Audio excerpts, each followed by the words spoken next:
So you are a person, and since you are a person, you probably want to socialize. You want to get a dog, but oh no! The dog's too expensive, and you don't know how to take care for it.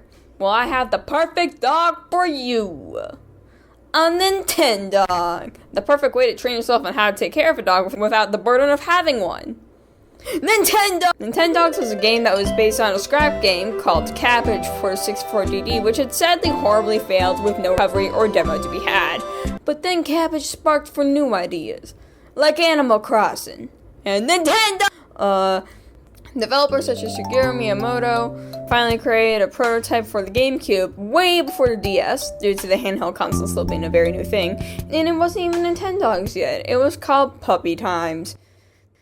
They made 15 different versions of the game, one for each breed. Then it took forever to transfer the code and fix bugs from one version to another. So they separated it into 3 versions: Dachshund and Friends, Labrador and Friends, and Chihuahua and Friends. 3 versions with 6 dogs on each version. Now, if you've never played Nintendogs, the game starts with an open door as you go into the kennel to decide whether you want to look at the display dogs or not. The display dogs representing each version of the game. Then you can officially get your first dog, depending on which version you got. Don't worry though, you can still get all the dog breeds in one file, you just have to grind for it. Anyways, once you get the dog that you want, you have to deal with the dog having anxiety about going into a new home. You let it calm down by whistling at it. Once the dog's calmed down, you can finally name the dog by repeating the dog's name and getting it to listen to you. Eventually, then you'll get to teach the dog how to sit. I don't know why, but back then, when I had my first Nintendog, I named him Cutie, even though he was a dude. But hey, screw gender roles, right? And I never picked up the game again. I only opened it back up when I was looking for a game in my closet, but thank God I did, because I haven't even taken the dog on a walk. So I did that. And now I don't even know back then, but there's a whole entire walking system you have to figure out. Yes, there are obviously some basic stuff, such as like picking up the dog's dookie, or picking up stuff from the ground. You get presents from the ground, and also interacting with other dogs and stuff. Yeah, that's easy to figure out. But then, like, I looked at the wiki, and there's like a map generation thing, and like dog cues to figure out if your dog's interacting with like a friendly or an angry dog or whatever.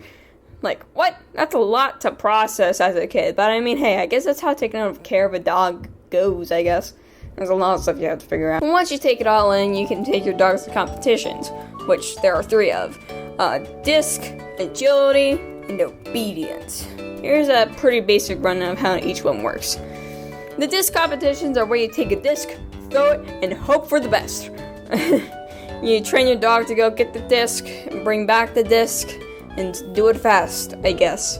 But this one never really piqued my interest as much, since it's an RNG based on like your dog's brain and personality. My King Charles Cavalier Spaniel, who I named Cooper, was pretty okay at it, but he was kind of slow, but he did get last second clutches. Now, agility competitions. I liked agility because of how basic and easy it was, and Cutie was a heck of a champ at it. It has a 10 championship streak. Now, obedience competition. I have to tell you, no matter what device you play this on, it is the hardest and most frustrating thing ever. Okay, now let me teach you the basics of it, and hear me out if you think this is a good or a bad thing. You need to teach your dog how to do certain tricks in certain orders, and make sure that the dog is well cleaned and washed and stuff. Sounds pretty easy on the surface, but the RNG kicks in, and it is a nightmare. There are several times before the competition where I had to tell my dog Cam all the basic tricks. Once we get into the competition, what I have to do, for example, is like get my dog to shake. She doesn't do it. I tell her again. She doesn't do it. And then we're out of time for that trick. Okay, it's a fluke. We'll be fine. The rest of the tricks aren't shake related.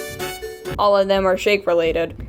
And usually at the end of the competition, I'm screaming at my DS, telling my dog to shake my hand, only for the judges to give me a 3.7 out of 10.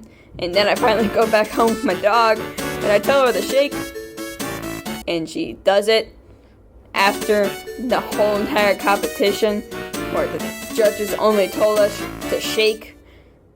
And then I closed my DS without saving, forgetting the whole thing. Anyways, once you and your dogs get to glory in the competitions, you get a lot of money for them, as well as trainer points, which is what you need to grind to get the other dog breeds. There's a whole point system for how many trainer points you get for certain things. Once you unlock all the tricks, items, etc., there's not really much for you to do but to take care of your dogs until you're bored and out of luck for something else to do.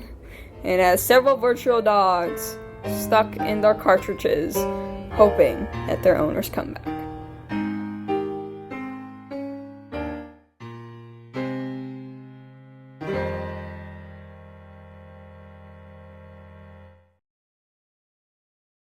Nintendo!